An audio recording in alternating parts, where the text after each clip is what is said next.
Welcome back, everyone. In this video, we will demonstrate how to efficiently incorporate the LUMO Compressor API into your LangChain pipeline to save costs while utilizing large language models. We will walk you through the process of extracting answers from a PDF document by integrating LangChain for vector search, OpenAI for generating answers, and LUMO to compress prompt before sending to OpenAI. Before we start, we want to have you few setup and few API keys. First of all, log into your app.lumo.ai dashboard, and then on the dashboard, you can click on Start Now. You will get the setup model. Click on Connect Now. And from the second page, you can get your API key. Copy this API key and save it somewhere in your notebook. Once you saved it somewhere in the notebook, in the same way, go to the platform.openai.com, which is developer platform.openai. And in your user API key, create a new secret key and save it. Please remember that you will not be able to use or copy the secret key if you have not copied it in the while creation. Once you have copied both these keys in your notebook, we are ready to start. So we will start by installing few libraries using pip install, which are important for this demonstration. We will install LangChain, LangChain OpenAI, LangChain Community, PyPDF2, Python.environment, FAISS from Facebook, and OpenAI. So you can install it using command pip install LangChain and all. Just copy this command and run it. So once libraries have been installed, now the second step is importing all the libraries in your code. So we will start by importing OS. This library helps you to interact with Windows system for setting up environment variables and other things. Then we will have getPass, which will help us to take user input as a password field and save it in the memory. This will help us to securely pass the keys from input to the environment variable. Then we have PDF reader from PyPDF2. This will help us to read PDF files and convert in text. Then we have different modules from Lang, help us in splitting the text into the chunks. And then vector database FAST. And we also have OpenAI embeddings provided by LangChain. Then we also have a request module, which will help us to call different third-party APIs like LUMO Compressor API. And we also have imported JSON for any data manipulation, data formatting we will be required. So you can run this code, all these imports. Once it is done, we will move to the next step. In the next step, you can see we are using getPass, which is prompting the user to enter their own OpenAI API key and LUMO API key. Once these inputs are got into the memory, we will pass it into the environment variable using OS library.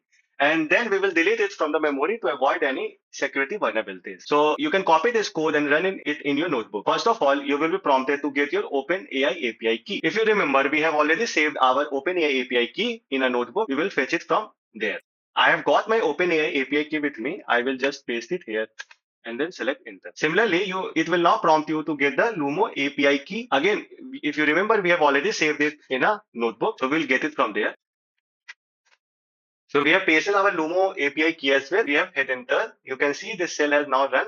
We'll now move to create some runner function which will help in our PDF extraction and Q&A task. The first runner function is load PDF, where we are using the PDF reader which we have imported earlier. It helps to read various PDF and it loops through all the pages of that PDF and convert into the text. We are concatenating all the text in final single text. So we will run this function. Now moving to the next step, we have created this split text function which creates a larger text into different chunks so that it can be converted into embeddings and saved into the vector database.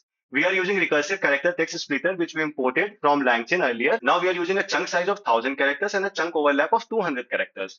We are using an overlap of 200 characters to avoid any context lapse because of chunking.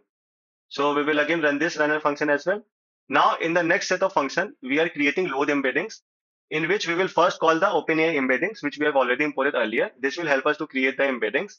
And we are also creating vector store using FAST. So we will pass all the chunks that we have created, and we will use OpenAI embeddings to create embeddings and store in the vector store.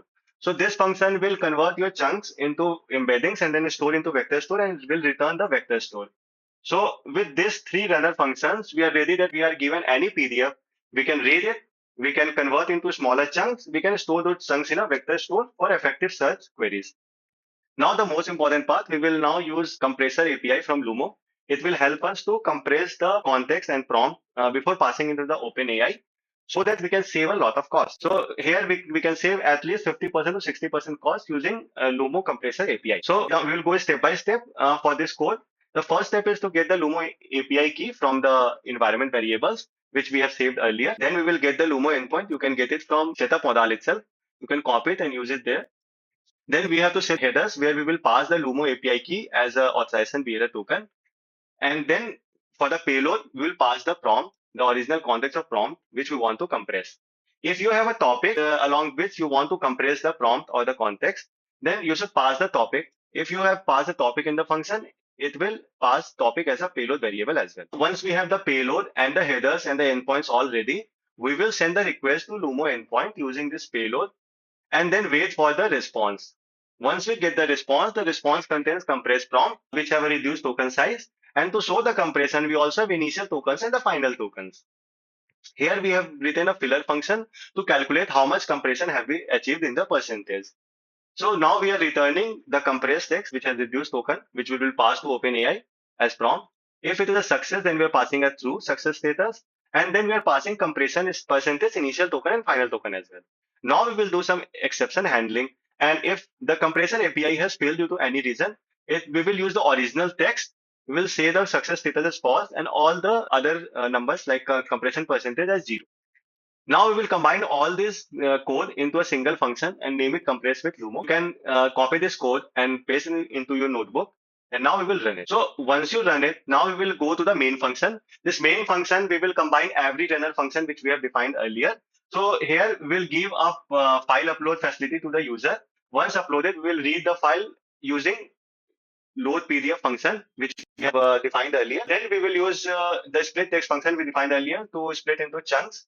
And then for the store name, we will use the PDF file name itself. We will upload all the chunks into a vector store and using load embedding function, which we created earlier. Now we will use input to ask for any user query so that we can get the answers for that question from the PDF. Once the query is there, we will search the vector store for similar searches and we'll get the top 3 results. We will combine the top 3 results in a single doc as a context. Now, before we will not pass this large context to the OpenAI directly. Rather, we will pass context and query topic to the compressor API, and then we will get the compressed text and compression percentage and everything. So we will get the compressed text and everything here. We will print everything, how much compression we have achieved in the percentage, the initial tokens and the final tokens. Now we will call the OpenAI LLM using load Q&A chain, which we have imported earlier. And once we got the response, we will paste the response in console for us to verify it. Okay. If there is some issue, then we will again do an error handling. We will pass the original text to the OpenAI, and then we will get the answer according to it. Now we will combine all the text code above and then make the final main function, which will look something like this. So we will run it, run the main function. Once we have run, so we have made this final main function. So it will ensure that there is no unintended behavior. So the script does not enter apart from any main function if it is also imported somewhere. So we will run this cell. Once we run this cell, first it will ask to choose a file. We have already downloaded a Julian Assange from Wikipedia as a PDF. We will upload it. Once you upload it, you can see it has started to read the PDF, chunk it, and store in a vector database. You can see the progress here. We need to wait for a few moments to get it done. So as you can see, the vector store, the PDF has been read and saved in the vector store. It is now asking you to ask any question from the PDF. We'll ask, when was Julian Assange arrested? Okay, and we will hit enter. So now it is, for this query, it is searching all the vector databases for the context. It will get all the top 3 contexts. It will get combined and then call LUMO Compressor API. As you can see, the compression is now done. We have achieved a compression of 60.86%. The initial token was 746. And the after compression, it was just 292. And the answer is also correct. We can verify it from the Wikipedia. And the cost of query is $0.00056. In this way, now you can see that we have been able to create a question answer tool on top of PDF. So I think this will help us to incorporate LUMO Compressor API in your LangChain pipeline to save a lot of cost in your LLM pipelines. Yeah, that is all from this video. If you have any question, leave it in the comments.